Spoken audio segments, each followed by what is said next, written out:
This is a presentation on Betsy Ross and her contribution to the American Revolution. We have most likely all heard the story of Betsy Ross. She's the one who is believed to have sewn the first flag of the United States of America. What you might not have known is that it might not actually be factual. Did Betsy Ross sew the first American flag? It is you that gets to decide whether or not you believe that she did. Betsy Ross was born on January 1st, 1752 in Philadelphia, Pennsylvania. She married John Ross, and together they started an upholstery business. In 1776, John was killed in a gunpowder explosion. When John died, Betsy continued their business and made flags for Pennsylvania. She then went on to marry 2 more times and had 5 daughters with her late husband, John Claypool. Betsy supported the Revolution and joined the Fighting Quakers, a group who also supported the war. During the war, her business was slow and fabrics were not readily available. As the famous story goes, in late May of 1776, George Washington, Robert Morris, and George Ross paid a visit to her.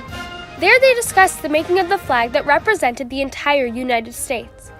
Washington showed Ross a rough sketch with 13 stripes and 13 stars arranged in a circle.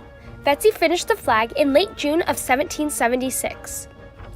That may be the story we all grew up knowing, but is it really what happened? Many historians do not believe that she made the first American flag.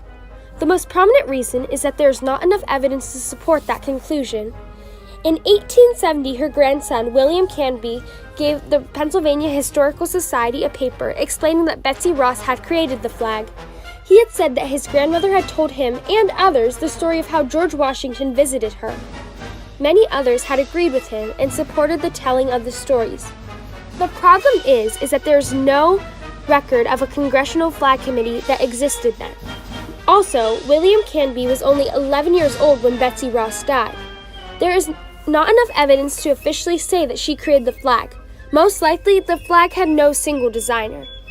Ross continued to work in the upholstery business until she was 75.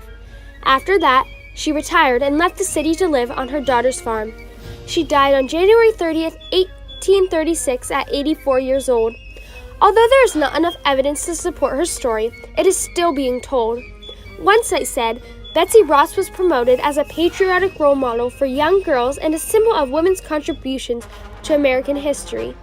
Even if she didn't create our flag, her story still inspires people today.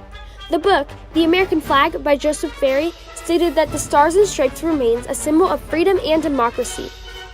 It is your choice whether you believe the story or not, but regardless of how accurate the story is, she will remain a historical role model for women.